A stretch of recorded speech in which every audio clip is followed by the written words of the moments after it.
Hey everybody, I got a tip again for you. I've been in the market recently for a stakeout pole. Getting a little frustrated anchoring up in shallow water and having to deal with an anchor line and putting the anchor out. And really a stakeout pole is made for that. It's something you ram in the mud, holds you in place in the flats. Shallow water up to about 6 feet you can anchor up in without actually having to put your anchor out. Bad thing about the stakeout poles that are commercially made is I think they're really expensive. The ones that I've seen usually around 60 bucks for a stakeout pole. I'm sure they're made great, I'm sure they work well. I just thought that was a little pricey for something you ram into the mud. So I decided to try to make my own, and I wanted to share it with you guys. What I have here is my version of the stakeout pole. It's 3/4 inch PVC pipe. And what I've done is I have a dowel rod that fits really snug inside the PVC pipe and really gives it some strength. Regular PVC pipe isn't going to work for you. It's going to bend too much. But this works really well. It's 8 feet long, which is longer than most of the stakeout poles I've seen. So it gives me the ability to anchor up in some a little bit deeper water than what I would be able to with, say, a 5 or 6 foot pole. The business end of it here is the most important part. You want this to be durable and sharp, and also sealed. You don't want water. Even though the dowel rod that's in here is hardwood, I believe it was oak. If I can keep water out of it and keep the wood from rotting, I think I'm better off. And so what I've done is this is JB Weld. Not sure if you guys are familiar with JB Weld. If you haven't used it, stuff is incredible. It's extremely strong.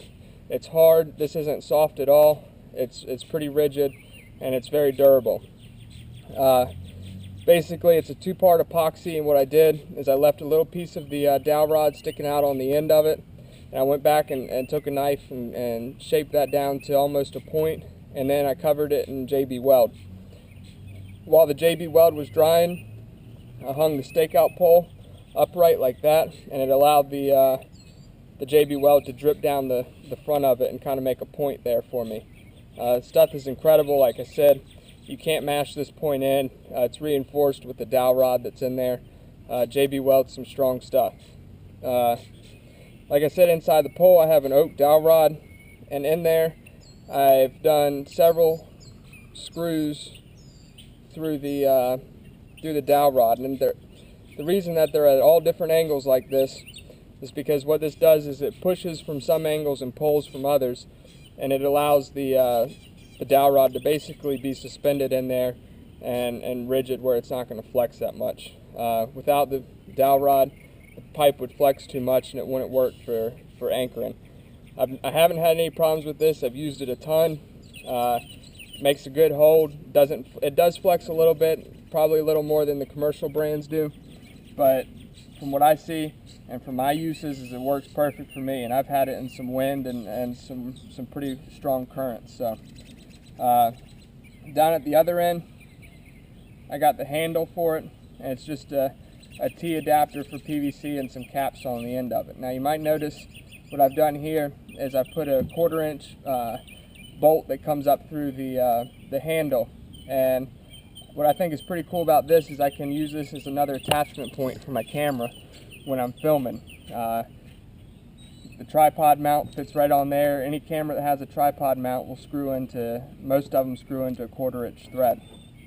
What this does is it gives me the ability to ram this in the mud and get a view of outside my kayak. If you saw my last video with the crabbing, then there's videos that I had of me paddling away and to different spots. We're using this mount, and I can put the camera basically at water level, and it makes some cool angles. When I'm fishing flats and mud flats, I can put this down if I don't want to be anchored and get a view of outside my kayak like somebody was sitting there filming me all day. So it turns out pretty cool. It'll make some cool shots for your video. Something worth considering if you're putting together one of these poles. And the other thing is it also gives you a great angle for shots. It's 8 feet long. If you wanted to hold it up, hold your fish out, you can see pretty much the whole kayak and the viewfinder of the camera. Stakeout pole cost me about think it was about 10 bucks altogether to make, just the cost of the PVC, the joints up at the top, and the dowel rod. I already had some JB Weld. I love that stuff, so I just used that here on the end of it, and that's basically it. Then you have a stakeout pole, and you know, it works for me. So anyways, hope you guys can take something from it. If you guys have any suggestions with the pole, anything you've tried that worked, let me know. I'd be interested to hear it. Leave comments or questions below and I'll get back to you.